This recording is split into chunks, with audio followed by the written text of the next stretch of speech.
Hi, my name is Brandon Rayner. I'm with Four Oaks Fire Department. I'm going to be showing you our fire engine today. Right up here, as you'll see, we've got the driver's seat. This is where our driver sits whenever we're responding to any type of emergencies that the community calls us for. Go back here, we'll move back to the back. This is where all of our firefighters sit. As you can see, on each seat we have a mounted SCBA, which is basically it's basically a breathing device that helps us breathe clean air whenever we're in a house fire or whatever toxic environment we may be in. We've also got a water can mounted back here. This is basically just a fire extinguisher that has water inside of it.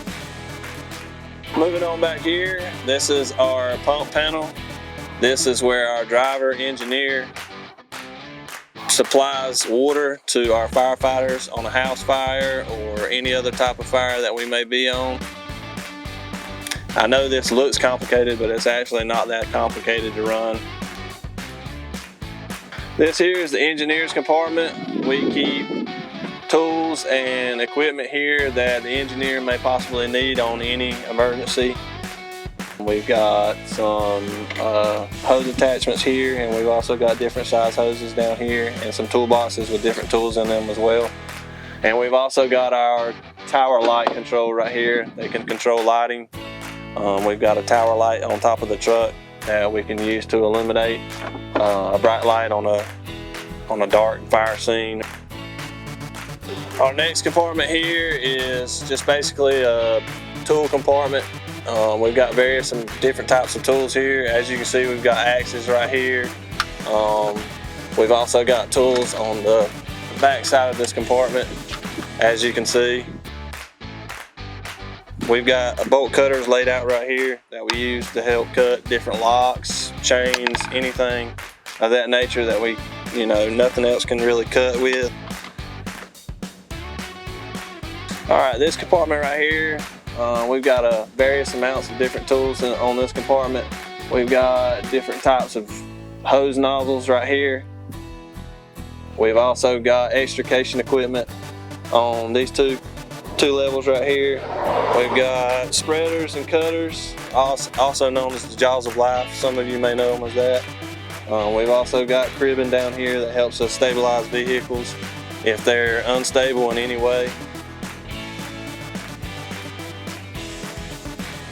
Moving along to the back of the truck here, as you can see up top here, we've got our supply hose, and we've also got some attack hose back here on the back. This compartment right here is composed of all of our ground ladders that we use on the fire scene. These we can actually use to help get to higher stories on houses and on top of roofs of houses. And now onto the passenger side of the truck. In this compartment here, you can see we've got various amounts of tools as well. We've got some different types of fire extinguishers. We've also got an exhaust fan that helps us ventilate houses that have smoke inside of them.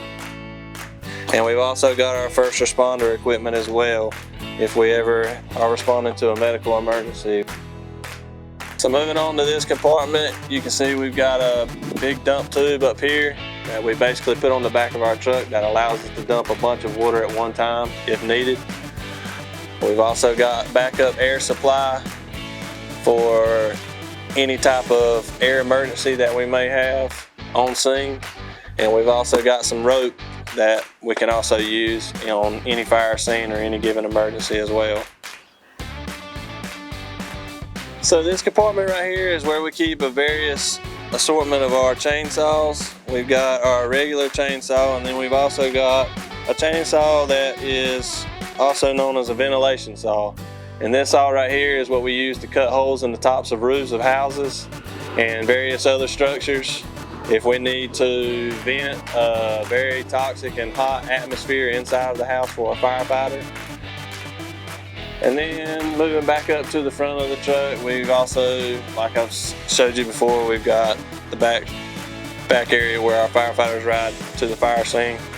And then we've also got a unique seat right here. This is our captain's seat.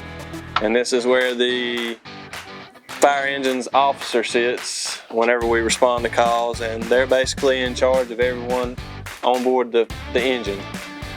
I hope all of you have gathered a lot of information from what I've shown you today, and I hope you have a good and safe fire prevention week. If you're interested in becoming a firefighter, be sure to reach out to your local fire department for more information.